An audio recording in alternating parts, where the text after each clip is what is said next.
Oh ya, Tuhan nggak selalu menjawab doa. Namun Dia beri yang terbaik di waktu yang tepat. Itu. Nah, akhirnya setelah setelah proses hidup kita selesai, baru saya bikin lagu Yesus Setia. Berkali-kali kau menolong. Lihat kata-kata depannya dong. Meskipun Tuhan tak menolongku.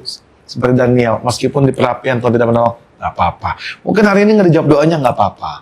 Mungkin hari ini kau capek ngadepin suami, ngadepin pasangan, ngadepin kehidupan, nggak apa-apa. Terkadang dalam titik terendah lah engkau mengerti gembala yang baik. Makanya firman Tuhan bilang apa? Firman Tuhan adalah gembala. Iya. Meskipun dalam lembah kelam ada gada dan tongkatnya. Itu loh. Jadi lu mengalami experiencing yourself makanya ya. saya ngerti orang dihakimi, orang titik terendah, saya udah nggak usah ngomong apa. Kita cuma ngomongin doang ya.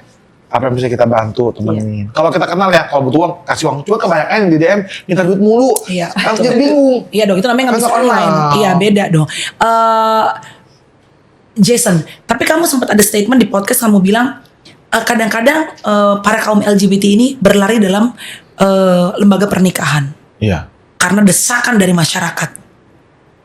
Tapi sebenarnya mereka juga merasa suffer, merasa kesepian, merasa tersiksa dalam lembaga pernikahan.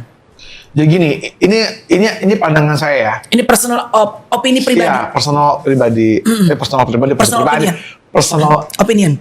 Maksud Inggris gue tuh kalau jago. Personal opinion. Iya. Kebanyakan untuk sekalangan orang Chinese ya, kita dipaksa untuk menikah supaya ada yang jagain kita. Tapi sebenarnya jangan dulu, beresin dulu. Karena lu bawa anak orang nih, yang harus lu cintai, harus cukupin, maaf ya, harus dipuasin. Jangan gara-gara nutupin status, lu rusak anak orang, kasihan. Saya nggak setuju.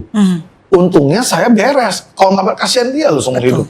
Apalagi kalau udah punya anak ya, Jess? Iya. Nah, orang punya anak, karena ada namanya, ada top and body kan. Iya, betul. Yang ngetop bisa rata-rata, karena bisex. Betul. Tapi mereka lebih nyaman akhirnya dengan laki-laki karena mungkin perasaan laki-laki kan jarang main perasaan, hanya fun segala macam. Ya tapi maksudnya gini loh, kalau memang kita kenal Tuhan, itu kan pilihan saya dan saudara. Kembali ke Tuhan lagi deh. Coba kalau kita bisa, kalau posisi kalian itu beruntung bersama perempuan masih, ya udah kejar hal yang benarnya, lupakan pelan-pelan. Kalau akhirnya dia ngomong, gue nggak bisa sembuh, jangan kecilkan kuasa Tuhan juga, gitu. Kalau memang belum sembuh, ya nggak apa-apa. Sampai ending bertahan. Jatuh, kembali bangkit lagi. Semua orang bisa jatuh kok. Apakah saya masih ada kecenderungan? Saya masih ada. Dia tahu kok. Tapi udah nggak kesana. Itu saya bilang, berubah pola pikirnya.